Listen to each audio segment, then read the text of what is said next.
much. And thanks to the Financial Women's Association for this honor. I want to salute my colleagues at Citi who are here, so thank you for being here. And so many of you who are Penn alums who have introduced yourself, so thanks so much. I feel very privileged to be in the company of such inspiring, accomplished, and truly remarkable women. And of course, you too, Tyler. Betsy, Barbara, I'm honored to share the podium with you tonight. This award is a testament to how our world is changing and how our roles are really blurring. It used to be that our sectors were much more clearly delineated. The capital markets were responsible for generating mass amounts of wealth, and philanthropy was charged with helping to spend some of that wealth to benefit those who were otherwise shut out of the more traditional economic system. But that calculus no longer applies. It certainly is no longer that simple. Today, our global problems are too heavy, and they're much too thorny for philanthropy alone to solve. Philanthropic capital totals in the billions, and yet there are trillions of dollars in social needs, from crumbling infrastructure to gender inequity, that require our attention around the world. And today, there's the increased recognition that the goals of finance and philanthropy are really much more similar than they are separate. Both want prosperous societies, robust economic growth, and good health outcomes, because those are the things that fuel strong markets. Emboldened by these realities, we at Rockefeller see finance and philanthropy intermingling much more frequently, if you will, bringing Wall Street to Main Street. For example, at the Rockefeller Foundation, we're helping to build an enabling environment for a number of financial innovations, from creating the model for social impact bonds in the United States, to innovating new models of microinsurance with the insurance industry, to building critical infrastructure to grow the field of impact investing, enabling socially motivated investors to generate both financial and social returns. And we salute Barbara and Calvert Investments, which has been at the forefront of socially responsible and impact investing. So you might also ask yourself, what has any of this to do with women? In my experience, quite a bit. For one, women all over the world stand to benefit the most from the types of financial arrangements which they use disproportionately to feed their families, to send their children to schools, and to reinvest in their communities.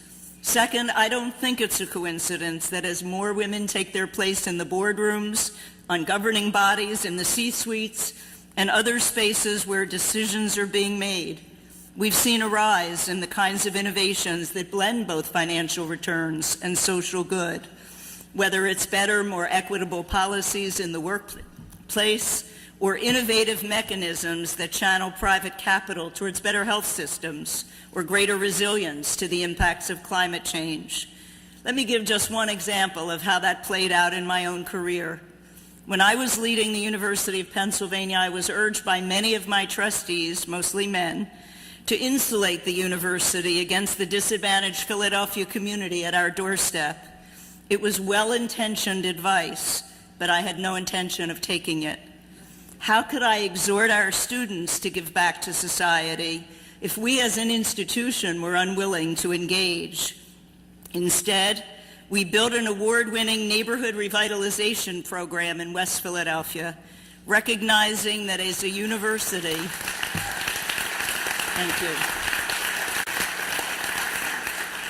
We recognize that as a university, we could do so much more for and with our surrounding community.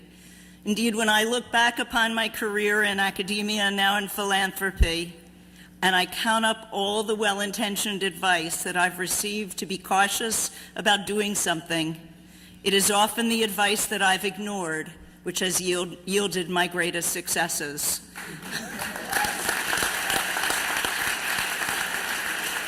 One example I remember came from one of America's preeminent advice givers, among the corporate world's leading executive recruiters, whose client list included several Fortune 100 companies. I had just been offered my position at Penn, at a time when there were only 4 women who were leading universities, and as you heard, none in the Ivy League, which is really, fortunately, very difficult to believe today. He took me out to lunch and he cut to the chase. Judy, this is a great opportunity. You have a wonderful reputation, just don't screw it up. Now, at first I was flattered. A wonderful reputation is nice, but the more I thought about it, actually, the angrier I became. Don't screw it up? What exactly does that mean? Keeping my head down? Don't speak out? Don't take risks? I thought, of course I'm going to speak out. Of course I'm going to take risks. I'll probably offend somebody, and I'm sure I'll make mistakes. Not out of any lack of diplomacy or competence or integrity, but by having the ambition to aim high, the confidence to take chances, and the boldness to lead. And so I encourage you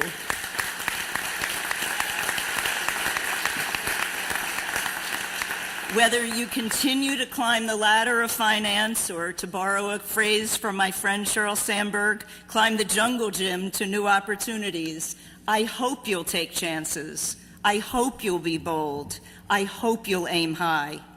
And I hope you'll continue to use your talents to help people think about problems in different ways and to help women all over the world. In my experience, it's a formula for fulfilling and rewarding career and for lasting transformational change. Again, I'd like to thank FWA for this honor and for inviting me to share this evening with such extraordinary women. Thank you.